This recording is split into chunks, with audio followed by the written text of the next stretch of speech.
Bom, o Bolsonaro começou esta semana fazendo um papel de vítima. Num encontro com lideranças evangélicas, ele estava num tom assim mais baixo, né, olhando para baixo, inclusive, parecia abatido, e disse, se o povo preferir que eu não fique na presidência, eu vou embora, eu passo a faixa, vou cuidar da minha vida, depois de chegar à presidência também eu vou ficar em casa, não vou ter mais nenhuma atividade. Bom, se for isso, não faz mais do que obrigação. Se perder, passa a faixa e vai para casa. Ou talvez vá responder pelos crimes que cometeu. Vai responder na justiça. Mas as pessoas ficaram se perguntando, era de verdade isso tudo? Ou era uma tentativa de se mostrar assim mais bonzinho, para ganhar votos de indecisos que não gostaram nada do que aconteceu no 7 de setembro. O Bolsonaro no 7 de setembro fez o papel inverso, né? O papel que é dele mesmo, agressivo, né? Cheio de ameaças, agitação na rua, e isso assustou muita gente. Então ele conseguiu consolidar aquele bloco que já está com ele, mas não consegue avançar para fora da bolha bolsonarista. Esse Bolsonaro moderado durou só 24 horas. Logo depois ele foi a presidente prudente no interior paulista e voltou a fazer ameaças. Disse o seguinte, aguardem depois da eleição, porque quem jogar fora das quatro linhas vai sofrer as consequências, seja de que poder for. Era uma ameaça ao Poder Judiciário, aos ministros do Supremo e ao Tribunal Superior Eleitoral, que tem colocado alguns limites à farra, à agressividade bolsonarista. Bom, isso tudo parece um discurso esquizofrênico, uma hora para o lado, outra hora para o outro. Será que ele não sabe o que ele fala? Está perdido? Não, não é que ele esteja perdido. É tática eleitoral. É aquela ideia de falar para os nichos. Para os apoiadores dele, Bolsonaro faz um discurso agressivo, de agitação, para manter essa turma radicalizada, porque se ele perder, ele vai perder com 30% de apoio, e aí esse pessoal vai dizer que foi fraude, vai ficar com o Bolsonaro em qualquer circunstância. Então, para essa turma, discurso radicalizado. Para fora, um discurso um pouquinho mais moderado. Para setores evangélicos que ainda estão na dúvida, para setores de classe média, aí faz um discurso teoricamente mais moderado. Mas não existe bolsonarismo moderado. Isso não existe. O bolsonarismo, por definição, é um movimento agressivo, autoritário e de destruição das regras democráticas. Bom, dois fatos ajudaram a sedimentar essa imagem de violência, de descaso, de baderna mesmo, do bolsonarismo. Primeiro, um caso escabroso que aconteceu no interior paulista, na cidade de Itapeva, um homem que se recusou a entregar comida para uma senhora em dificuldade financeira. Ele disse, toda semana eu estou aqui para entregar essa marmita aqui para a senhora, agora me diga, a senhora vai votar em quem? Aí ela falou, no Lula. Aí é no Lula? Então não tem mais comida para a senhora. A partir de agora a senhora vai pedir comida para o Lula. Tem o vídeo aqui, ó. Essa campanha de Bolsonaro, a senhora é Bolsonaro ou Lula? Eu sou Lula? Lula? Então tá bom aqui, ó. Ela é Lula. A partir de hoje não tem mais marmita. Tá bom? É a última marmita que vem aqui. A senhora peça pro Lula agora. Beleza? Tá bom? É a última marmita que vem pra senhora. É verdade? Verdade. É sério? Sério. Tá bom, gente? Aqui não vem mais marmita. Beleza? Ela vai... Este homem é um empresário do agro, Cássio Joel Senali. Depois pediu desculpas, não queria, veja bem, eu errei. Né? Inclusive, é um empresário, tem dinheiro, mas aparece como um dos beneficiários do auxílio emergencial do governo federal. É tipicamente bolsonarista. O outro caso, também em São Paulo.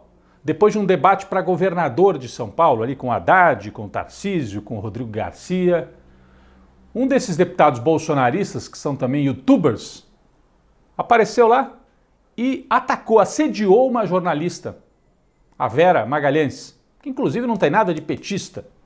Né?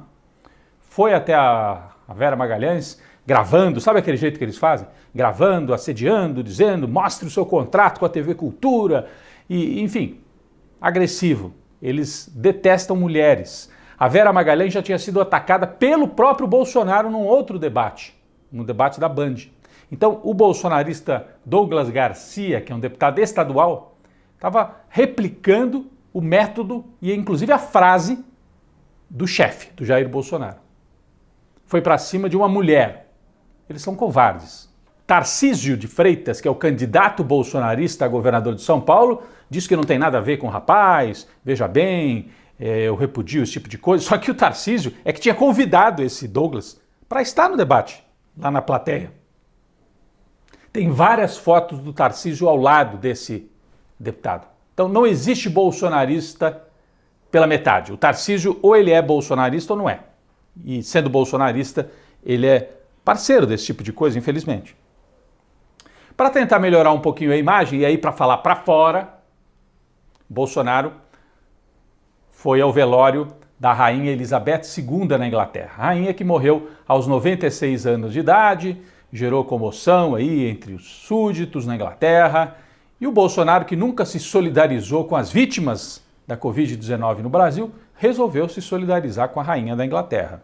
Que eu saiba, o Brasil não tem rainha, nem rainha louca, nem rei, apesar do Bolsonaro achar, parece, que a família dele é uma família real, mas não é muito por aí, né? De qualquer maneira, é uma tentativa de melhorar a imagem. Só que, para azar do Bolsonaro, na mesma semana, uma das principais revistas de economia do mundo, The Economist, publicou na capa uma reportagem dizendo que um grande risco para o Brasil seria uma vitória de Bolsonaro na eleição.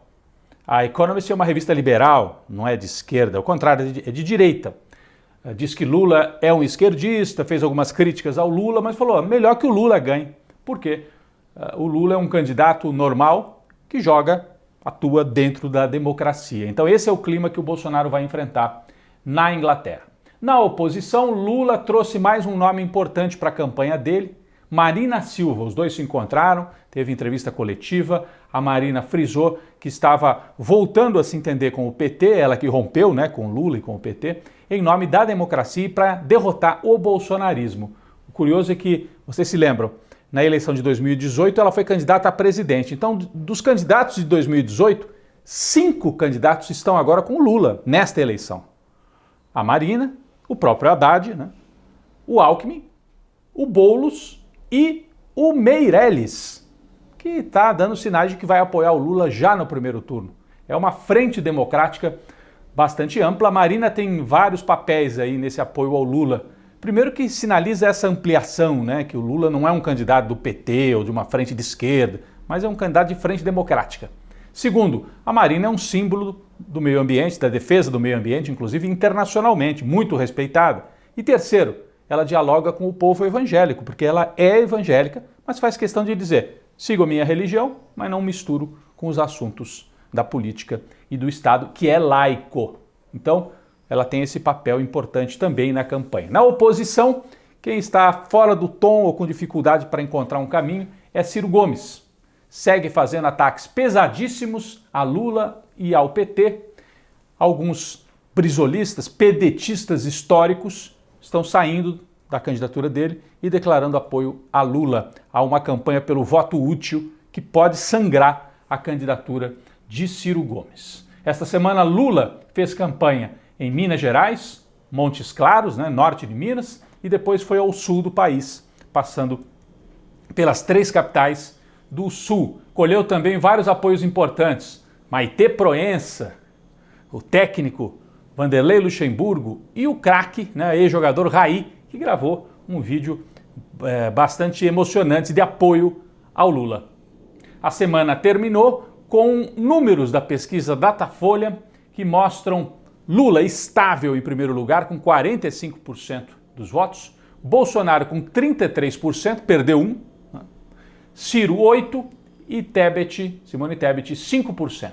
Com isso, o Lula está muito próximo de ganhar a eleição em primeiro turno. Bolsonaro vai melhor no sul, entre evangélicos e entre quem tem renda mais alta. E o Lula está melhor no Nordeste, entre as mulheres e entre os jovens. Essa é a batalha há 2 semanas da eleição.